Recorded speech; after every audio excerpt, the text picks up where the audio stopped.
அன்பான உறவுகளுக்கு வணக்கங்க. ஆட்டம் ஆடுன ஆட்டம் ஆடி ஆடி தவிக்கிறாங்க நம்ம ஆளு கண்மணி. ஆடி துள்ளுறாங்கன்னு சொல்லணும். அத பார்க்குறாரு. அதுல தாலி வெளிய விழுகுது. ஆடி போறாரு மனுஷன். அடுத்து தனியா கூப்பிட்டு பேசணுன்ட்டு மொறைக்கிறாரு. ஏன் மொறைக்கிறாரு? ஒருவேளை இவ சொல்லிட்டாளோன்னு நெனைக்கிறாங்க. அது பக்கு மாரி நிக்குது. பேக்கு மாதிரி வெண்ணிலா. இந்த வெண்ணிலாலாம் ஏன் தான் இப்படி இருக்கான்னு தெரியல. இப்ப இங்க அடுத்து பார்த்தீங்கன்னா, சாப்பிடுறதுக்கு நம்ம ஆளு சிவகாமிய ஒரு அம்மா நல்லா வச்சு செய்தாங்க சொல்லணும். அன்பு முன்னாடி செய்றத சொன்னேங்க. பாவம் சிவகாமி நல்ல மனசு. அத செய்யக்கூடாதுதான். அத பார்த்துட்டு தாம் தூம்னு குதிக்கிறாரு. எங்க அம்மாவ பத்தி எப்படி பேச போச்சுன்னு. ஆமாங்க. தெரியாம பண்ணி அழுக்காக்குறதும், தெரிஞ்சு பண்றதும் அது வேஸ்ட் தானங்க. அது தப்பு இல்லையா? வேணுக்குன்னே ஊத்திட்டு, இப்ப நான் சாரி சொல்லிட்டேன் போதுமான்னு அந்த பொம்பள சொன்னது ரொம்ப ரொம்ப ரொம்ப டூ டூ டூ டூ மச்சுன்னு தான் சொல்லணும். நானா இருந்தா பட்டுன்னு ஒரு அறை குடுத்துருப்பேன். ஆனா சிவகாமி நல்ல மனசு உள்ளவ. அப்படின்னா நான் நல்ல மனசு உள்ளவ இல்லைன்னு நெனைக்காதீங்க.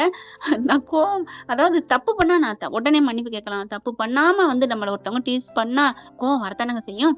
இங்க அன்பு கத்துறாரு. எப்படி ஓய் எங்க அம்மாவ அசிங்கப்படுத்திட்டீங்க அப்படி இப்படின்ட்டு. அப்பதான் சொல்றாங்க. அவங்க அப்புறம் சமாதானம் ஆயிடுறாங்களா? ஏன்டா அன்பு உன் அம்மான்னோனே எப்படியெல்லாம் கோவம் வருது. அப்படித்தானே கண்மணிக்கு இருக்கும். அப்பதாங்க உணர்றாரு. எப்பவுமே பட்டாத்தான் புத்தி வரும்னு சொல்லுவாங்க. ஆமால்ல அப்படிங்கிற மாரி பாக்குறாங்க. அடுத்து எல்லாரும் வந்துடுறாங்க. அன்பு அட்வைஸ் மழையில நனைய வைக்கிறாங்க. அப்ப கண்மணியோட அன்பு ஆதரவும் இப்பதான் அவங்களோட அவங்களோட உண்மையான மனசு இப்பதான் புரிஞ்சுக்கிறாரு. நம்ம கண்மணிய ரொம்ப நோடிச்சிட்டோமே அப்படின்னு நினைக்கிறாங்க. அடுத்து கண்மணியும் வருதுங்க. கண்மணிய பார்த்துட்டு இப்படியே தாகத்தோட பாக்குறாரு. என்னாச்சு? ஏன் ஒரு மாரியா இருக்கீங்க? கண்மணி உனக்கு ஒண்ணு தெரியுமா? அப்படின்னு அந்த பிள்ளை நடந்தத சொல்ல, இவ்வளவு நடந்துச்சா? யார் அந்த அம்மா? யாரு? வாங்க இன்னைக்கு அப்படின்னு கண்மணி வேகமா கோவமா வீறு கொண்டு போக கார்த்தி பாக்குறாங்க. ஹலோ என்ன அப்படிங்கிறாங்க. அதெல்லாம் பேசி செஞ்சு அனுப்பியாச்சு. இருந்தாலும் அவங்க எப்படி வேணும்னு ஊத்த போச்சு. அத்தை என்ன வேணுக்கு நான் பண்ணாங்க ஆய்வுன்னு கத்துறாங்க. அட விடுமா முடிஞ்சு போச்சு அப்படிங்கிறாங்க. கண்மணி அப்படிங்கிறாரு கைய பிடிச்சிட்டு நம்ம அன்பு. என்னாச்சு அன்பு? என் அம்மாவுக்கா நீ எவ்வளவு துடிக்கிற. ஆனா உன் அம்மாவுக்காக நான் ஒண்ணுமே பண்ணல. பண்றதுக்கா நீ உங்க அம்மா பண்ணான்னு நீ கேட்டு வந்த. அந்த நியாயத்துக்காக உனக்கு துணை கூட நான் நிக்கிறேன். ஆனா எங்க அம்மாவுக்கா நீ எவ்வளவு பேசுற. அத்தை எப்படி பேச போச்சுன்னு நீ கேட்டியே. அதுல நான் ஒரு துளி கூட இல்லையே கண்மணி. அப்ப நான் அவ்வளவுதான் பாசக்கறனா? நீ வச்ச அளவு நான் கொஞ்சம் கூட வைக்கலையா? அப்படி பாக்குறாங்க. இப்பதான் உங்களுக்கு புரியுதா அப்படிங்கிற மாரி. ஆனா சிவகாமி விட்டு வைக்கல கேட்டுப்புடுது அதையும். இப்பதான் உனக்கு புரியுதாடா? பாவம்டா கண்மணி அப்படிங்கிறாங்க. அம்மா தப்புதாம்மா. நான் தப்பு பண்ணிட்டேம்மா. இப்ப தப்பு பண்ணி அவள எவ்வளவு நோகடிச்சு வீட்ட விட்டு அனுப்பி அவ வீட்ட காலி பண்ணி அவங்க ஹோட்டல நொறுக்கி எடுத்து என்னென்ன பண்ண.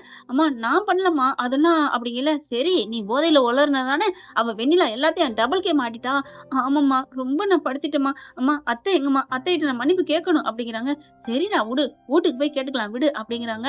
அடுத்து அப்படியே கண்மணி பார்க்க, கண்மணி கண்மணி யார் இருந்தாலும் சரி நான் இப்போ உன்ட்ட நான் மன்னிப்பு கேட்டே திருவேன் அப்படின்னு படார்னு கட்டி பிடிச்சிறாரு. கட்டி பிடிச்சு என்ன மன்னிச்சிருன்னு சொல்ல எல்லாரும் அப்படின்னு பாக்குறாங்க வாயை பொளந்துட்டு. மன்னிப்புக்காக கட்டியே பிடிச்சாலும் பாடி கட்டி பிடிச்சதுல டச்சிங் ஆனா எல்லாருக்கும் கொஞ்சம் வெக்கமா இருக்கும். அதை விட இவருக்கே ஒரு மாதிரி ஆகுது. கண்மணி ஒரு மாதிரி கண்ணை சொருகுறாங்க. ஐயோ ஆளுங்க இருக்காங்க விடுங்க விடுங்க அன்பு நான் எதுவும் பெருசா நினைக்கல அன்பு அப்படின்னு எவ்வளவு சொல்றாங்க. இல்ல கண்மணி நீ பேசாம இரு எனக்கு எவ்வளவு கஷ்டமா இருக்கு தெரியுமா அப்படின்னு கட்டி பிடிச்சிட்டு முத்தமலை கொடுக்க ஆரம்பிக்கிறாங்க. சரி இந்த இடத்த விட்டு காலி பண்ணுங்கடா அப்படின்னு எல்லாரும் எஸ் ஆகுறாங்க. கரெக்டா பாத்தீங்கன்னா ஜீவா அங்கேருந்து வராங்க. ஜீவா பார்த்தோன்னா அன்பு டக்குன்னு விளைக்கிறாங்க. கிட்டக்கு வந்தோன்னே அன்பு கண்மணி உங்ககிட்ட ஒரு விஷயம் பேசணும். ஐயோ என்ன கேட்க போறான்னு தெரியலையே அப்படிங்கிற மாதிரி பார்க்க நான் இன்னைக்கு ஒரு விஷயம் பார்த்தேன் அப்படிங்கிறாங்க. அன்பு நீனே ஒரு நியாயத்தை சொல்லு அப்படிங்கிற. என்ன இவ கண்மணி அவங்க புருஷனை விட்டுட்டு தானே வந்திருக்கா. புருஷனை எங்கடா விட்டுட்டு வந்தா? புருஷனை அக்கத்துல பக்கத்துல வச்சுக்கிட்டு தானே இருக்கிறா அப்படின்னு அன்பு நினைக்கிறாரு. சொல்லு அன்பு. ஆமா ஜீவா சார் அப்படிங்கிறாங்க. என்ன கண்மணி கரெக்ட் தானே? அப்படின்னு தலைய எல்லா பக்கமும் ஆட்ட. அதென்ன எல்லா பக்கமும் ஆட்டுற? ஒண்ணு இப்படி இல்லைன்னா இப்படி ஆட்டு. சொல்லுங்க ஜீவா என்ன இப்ப? நீ அப்படி அவனை விட்டுட்டு அவன் பொல்லாதவனா தானே இருக்கேன்னு சொன்ன.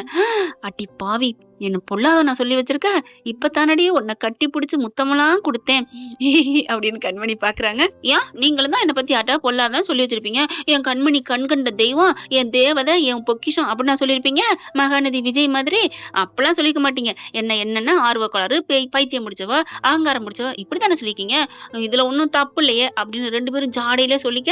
இங்க பாருங்க நான் சொல்றதை கேளுங்க. எங்க போயிட்டீங்க ரெண்டு பேரும் அப்படின்னு இப்படி சொடுக்கு போடுறாரு.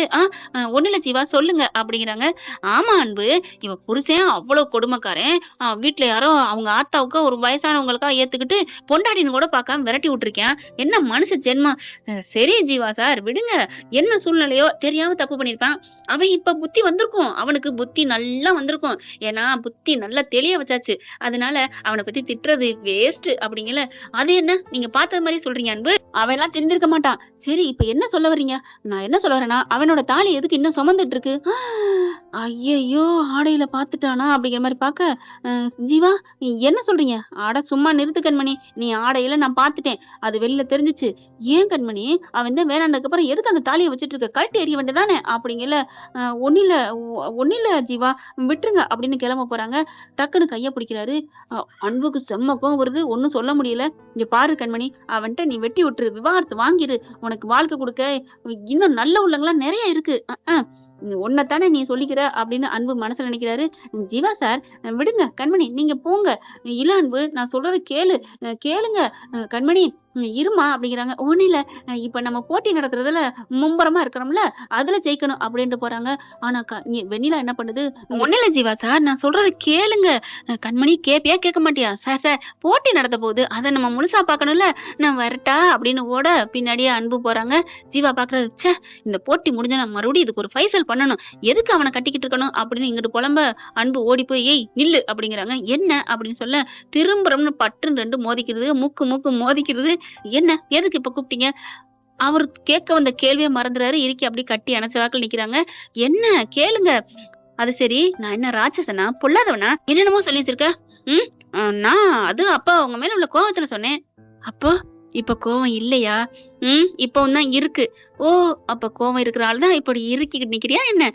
அப்பெல்லாம் ஒண்ணும் இல்ல. நான் விலகிக்கிறேன் அப்படின்னு விலக. எங்க விலகுற அப்படின்னு இருக்க மறுபடியும் இடுப்போட சேர்த்து கட்டிக்கிறாரு. ஏண்டி அப்படி சொன்னேன்? நான் உனக்கு அவ்வளவு ராட்சசனா? நீங்க மட்டும் மனசாட்சியை தொட்டு சொல்லுங்க. மனசாட்சியை தொட்டு சொல்லுங்க. என்னை பத்தி நீங்க எங்கேயுமே சொல்லலைன்னு தப்பு சொல்லணும் சொல்லுங்க அப்படின்னு சொல்ல தொட்டு சொல்றேன்டி. சொல்லுங்க சொன்னேன் தான். அப்புறம் என்ன? அப்போ நானும் சொன்னேன் தான். அடி பாவி அப்போ மனசாட்சி தொட்டு சொல்லு என்ன கொஞ்சம் கூட நினைக்கலன்னு அப்படின்னு கண்மணி நெஞ்சில கைய வைக்கிறாரு. அது நினைச்சேன்தான். அப்புறம் எதுக்குடி இப்பெல்லாம் சொன்ன? அப்புறம் கோவம் வராதா என்ன அப்படிங்கிறாங்க. சரி விடு அப்படின்னு கண்ணை பாக்குறாரு. என்ன அப்படிங்கிறாங்க. இந்த கண்ணு என்னடி திராட்சை பழத்தை ரெண்டையும் முழுங்குனியா? ஏன் அப்படியே உருளுதேடி கண்ணு உள்ளுக்குள்ள அப்படியே ஒரு மாதிரி ஆறாங்க.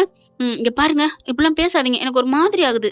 என்ன ஒரு மாதிரி ஆகுது அப்படின்னு இங்க கேட்க அது அது என்னன்னு தெரியல. நீங்க இப்படி நெருக்க வந்தாலே எனக்கு என்னோட தவம்லாம் உடையுது போங்க. ஓ நீங்க தவம் வேற இருக்கீங்களோ? என்ன தவம் இருக்கீங்க? உங்க மேல உள்ள கோவ தவம் தான் அப்படிங்கிறாங்க. கோவம்லாம் பொடி பொடியா போய் எத்தனை நாள் ஆச்சுடி? அது எப்படி உங்களுக்கு தெரியும்? என் முன்னாடி அன்பா காதலோட நீ பாக்குறத நான் பல வாட்டி சைட் அடிச்சு பாத்திருக்கேன் தெரியும்ல அப்படின்னு சொல்லிட்டு கிட்டக்கு அப்படியே நெருங்குறாரு. கிட்டக்கு அப்படியே தலைமுடிக்கல கைய விட்டுட்டு நெருங்கி பாக்க இங்க பாருங்க கிட்டக்கெல்லாம் வராதீங்க முத்தம்லாம் குடுக்காதீங்க அப்படின்னு சொல்ல நான் குடுக்கவே இல்லடி. அப்ப குடுக்காதன்னு சொன்னா குடுக்கன்னு அர்த்தம் தானே அப்படின்னு நச்சுன்னு கிச கொடுக்க அன்பா சார் அப்படின்னு குரல் அப்படியே விலகிடுறாங்க. சொல்லுவாங்க கரடி வருதுன்னு அதேதான் அந்த பூஜையில அப்படின்ட்டு விலகிடுறாங்க. அடுத்து இந்த புள்ள சரியான பிசாசுன்னு சொல்லணும். போட்டியில எப்படியாவது தோக்கணும்னு சொல்லிட்டு பொட்டி நிறைய கொண்டு போய் கொடுத்துட்டு அவன் என்ன பண்றான் காசுக்கு அல்பையா என்னமோ அந்த இதுங்க நல்லா சமைச்சாலும் ஏதாவது ஒண்ணு சொல்லி நீங்க அப்படி பண்ணிட்டீங்க இப்படி பண்ணிட்டீங்கன்னு சொல்லிட்டு இவங்க மேல கம்ப்ளைண்டா பண்ணிட்டு இருக்கான். கடைசியா பார்த்தா அப்படின்னு வெண்ணிலா சொல்ல பாத்தீங்கன்னா பரிசு எல்லாமே முடிஞ்சிருது. எல்லாம் சமைச்சு முடிச்சிடறாங்க. பரிசு கொடுக்கறதுக்கு எல்லாம் வந்துடுறாங்க. கொண்டாந்து வச்சிடுறாங்க. எல்லாத்தையும் தின்னு பார்த்துட்டு டேஸ்ட் எல்லாம் பாக்குறாங்க. எல்லாம் சாப்பிட்டு முடிஞ்சாச்சு. இப்ப பரிசை நாங்க அறிவிக்கிறோம் அப்படிங்கிறாங்க. அப்படியே கண்மணி அன்பு ஒரு மாதிரியா கையை பிடிச்சி நிக்கிறாங்க. அன்பு பாக்குறாரு. கண்மணிக்கு ஒரு மாதிரி ஆகுது. அன்பு கை இறுக்க பிடிக்கிறத பார்த்துட்டு என்ன அப்படிங்கிறாங்க. ஒன்னில்ல அன்பு ஜெயிச்சிருவோம் தானே அப்படின்னு சொல்ல கண்டிப்பா ஜெயிப்போம். அப்போ இந்த காசை வாங்கி கொடுத்துட்டு நீங்க போயிருவீங்களா அந்த ஹோட்டலை விட்டு? ஏன் அப்படி ரெண்டு பேரும் கண்ணு பாத்துக்கிறாங்க. அதை வெண்ணிலா செம்மையா வயிறு எரிஞ்சு பாக்குறா. ஏன் நீ அப்படி சொல்ற? இல்ல நீங்க அன்னைக்கு சொன்னீங்கல்ல நான் காசை கொடுத்துட்டு போயிருவேன்ட்டு. அது அன்னைக்கு இருந்த மூடு வேறடி. என்ன மூடு? அன்னைக்கு நீ தான் என் மேல கோவமா இருந்தில்ல, இன்னைக்கு தான் தாகமா இருக்கில்ல, அப்புறம் எப்படி நான் போவேன்? இனிமே நீ கழுத்தை பிடிச்சு தள்ளினாலும் இந்த உதட்ட விட்டு போக மாட்டேன் அப்படின்னு உதட்ட பிடிக்கிறாரு. அப்படின்னு கையை இப்படி தட்டி விட்டுட்டு அவங்க காம்படிஷனை பாக்குறாங்க. அடுத்து சாப்பிட்டுட்டு first prize second prize 3rd prize. இந்த 3 பிரைஸையும் 3வது பிரைஸ்ல இருந்து ஆரம்பிக்கிறோம் அப்படின்னு சொல்லிட்டு 2 பிரைஸையும் சொல்லி முடிச்சிடுறாங்க. இப்ப ஃபர்ஸ்ட் பிரைஸ் அனௌன்ஸ் பண்ண போறோம் அப்படிங்கல அப்படியே இது 2 பக்குன்னு சொல்ல, ஆனாலும் கான்ஃபிடென்ட்டா சிரிக்கிறாங்க கண்மணி. சிரிடி சிரி, இப்ப உன் பேர் வரவே வராதுடி அப்படின்னு அந்த அம்மா, அதாவது அம்மானா யாரு, வெண்ணிலாவை தான் சொல்றேன், பார்த்தா அனௌன்ஸ் பண்றாங்க. கண்மணி அன்பு அப்படியே எந்திரிக்கிறான். அட பாவி, பொட்டி நிறைய கொடுத்தேனடா அப்படின்னு செம்ம கோவத்துல இருக்க. பரிசையும் கொடுக்குறாங்க, பரிசு பணத்தையும் வாங்குறாங்க. அவ்வளோ ஒரு சந்தோஷம் அடையுது. அதுக்கப்புறம் அந்த பணத்தை கொண்டே ஜீவா கிட்டே கொடுக்குறாங்க. சூப்பர் மேடம், சூப்பர் சார், நீங்க மாதிரி இது வரைக்கும் நான் யாரும் சமைச்சு பார்த்ததே இல்லை.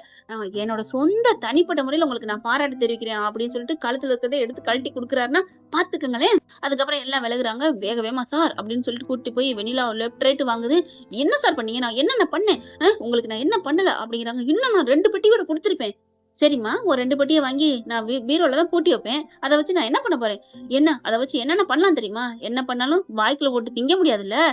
ச்சே, உங்களை போய் நான் நம்பினேன் பாருங்க, நான் வேற ஏதாவது பண்ணிருப்பேன். இதுல இந்த லட்சணத்துல நீங்க வேற பரிசை கொடுக்குறீங்க, நான் வேற ஏதாவது பண்ணிருப்பேனே. அதுக்குத்தான் அப்படிங்கிறாங்க. என்ன அதுக்குத்தான்னா, உங்களுக்கு பிடிக்கலைன்னா நீங்க விட்டு இருந்திருக்கலாம், எனக்கு செய்ய இஷ்டம் இல்லைன்னு, ஏன் அப்படின்னு நம்பி கழுத்து அப்படி இப்படின்னு சொல்லிட்டு பயங்கரமா கத்துறாங்க. ஹலோ, நான் ஏன் வாங்கினேன் தெரியுமா அப்படின்னு சொல்லிட்டு, நீ இப்ப சொன்னியே வேற ஆளை பத்துருவேண்டு, அதுக்கா தாண்டி என்னது டியா, ஆமா, ஒருத்தவங்களோட உழைப்பு, ஒருத்தவங்களோட எல்லாத்தையும் உறிஞ்ச நினைக்கிறவ நீலாம் டி இல்லடி, டி டி டி டிட்டிடி அப்படின்னு சொன்னோன்னு செம்ம காண்டாறாங்க வெண்ணிலா. என்னது, உனக்கு நான் டியா அப்படி சொல்லிட்டு கோமா கத்த போறாங்க. என்கிட்ட வாங்கின பொட்டிய குடுறா அப்படிங்கிறாங்க. பெட்டி யாருக்கடி வேணுந்தா அப்படின்னு சொல்லி கொடுக்க வாங்கிக்கிறாங்க. பாக்குறாங்க, அட பாவி, இதை நேத்தே நீ திருப்பி கொடுத்துருக்கலாம், நீ தான் வேற ஆளை பாத்துருப்பியே அப்படிங்கிறாங்க. ஐயோ போச்சே அப்படின்னு கத்திக்கிட்டு இருக்கேல கரெக்டா வராங்க. கையை தட்டிக்கிட்டே கிளாப் பண்ணிக்கிட்டு நம்ம கண்மணி அன்புவ வந்த கையோட பலார்னு கொடுக்குறாங்க. ஏண்டி எவ்வளவு தாண்டி அடிக்கிறது, எங்களுக்கே கை வலிக்குதுடி அப்படின்னு சொல்ல, இங்க பாரு கண்மணி, ஏய் அப்படிங்கல, என்ன ஏய் டிடி, அன்பு இவ்வளவு அடிச்சு எனக்கு கை வலிக்குது, நீங்க அடிங்க அப்படிங்கிறாங்க. இல்லம்மா, நம்ம 2 பேரும் சேர்ந்து அடிப்போமா அப்படின்னு சொல்லிட்டு 2 பேரும் கட்டி அணைச்சுக்கிட்டு 2 பேர் கையோட அப்படியே வெண்ணிலா கணத்துல கைய வைக்கிறாங்க. அவ்வளவுதாங்க, ஆடி போறாங்க. ஏய் 2 பேரும் சேர்ந்து என்ன பண்ணிட்டீங்களா, வச்சுக்கிறட்டி அப்படின்னு அங்க இருந்து கிளம்புறாங்க. அதுக்கப்புறம் அந்த சாரை பார்த்து, ரொம்ப நன்றி சார், நீங்க மட்டும் இல்லைன்னா, உங்க நேர்மை மட்டும் இல்லைன்னா நாங்க என்ன ஆயிருப்போம் அப்படின்னு சொல்ல, விடுங்க சார், பரவாயில்ல சார் அப்படிங்கிறாங்க. அப்புறம் ஏ சாரை வந்து இடையில அப்படிலாம் பண்ணீங்க, பின்ன அவளுக்கு கொஞ்சம் சந்தோஷத்தை கொடுக்கறது தான், எப்படிமா இவ்வளவு கேவலமான பிறவி இருப்பாங்களா என்ன அப்படின்னு சொல்ல, ரொம்ப தேங்க்ஸ் சார் அப்படிங்கிறாங்க. நீங்க 2 பேரும் ஹஸ்பண்ட் அண்ட் ஒய்ஃபா அப்படிங்கிறாங்க. சார் எப்படி சார் கண்டுபிடிச்சீங்க, அப்படித்தானே என் முகத்துல ஒட்டி இருக்கு, என்னண்டு கணவன் மனைவின்னு ஒட்டி இருக்கா என்ன அப்படின்னு கேட்க, அப்படிலாம் இல்ல, உங்களோட செய்கைகள், நீங்க க்ளோஸா இருக்கிறது, உங்களோட புரிதல்கள் எல்லாமே அது காமிக்கிறியா, நான் எதுவும் தெரியாம சொல்லிவிட்டேனா, நீங்க கணவன் மனைவி தானே அப்படின்னு கேட்க, சூப்பர் சார், வாழ்த்துக்கள் அப்படின்னு கை கொடுக்குறாங்க 2 பேருமே. ஏன் உண்மையிலே நாங்க 2 பேரும் கணவன் மனைவி தான் அப்படின்னு சொல்றத ஜீவா கேக்குறாங்க. ஆடி போறாரு. என்னது, இவங்க 2 பேரும் ஹஸ்பண்ட் அண்ட் ஒய்ஃபா அப்படின்னு பாக்குறாங்க. என்ன பிறகு இப்பெல்லாம் போனா நல்லா தானே இருக்கு, பாக்கலாம் என்ன நடப்பு இருக்குன்னு. ஏன்னா இது நம்மளோட கற்பனை கதை தான். பிடிச்சிருந்துச்சுன்னா பிடிச்சிருக்குன்னு கமெண்ட்ஸ்ல சொல்லி ஒரு லைக்க போட்டு சப்ஸ்கிரைப் பண்ணி ஆதரவு கொடுத்துருங்க நம்ம சேனலுக்கு. அன்பு உறவுகளே, தேங்க்யூ. இந்த வீடியோ உங்களுக்கு பிடிச்சிருந்தா தயவு செய்து லைக் பண்ணுங்க. இன்னும் அப்டேட்ஸ்க்காக சேனலை சப்ஸ்கிரைப் பண்ண மறக்காதீங்க. நம்ம கிட்ட இருக்க எல்லா சேனல்ஸோட லேட்டஸ்ட் வீடியோ அப்டேட்ஸ்க்காக மேல ரைட் சைடுல காட்டுற லிங்கை கிளிக் பண்ணி வாட்ஸ்அப் குரூப்ல ஜாயின் பண்ணுங்க. உங்களிடம் விடைபெறுவது நான் உங்கள் மெஹர்.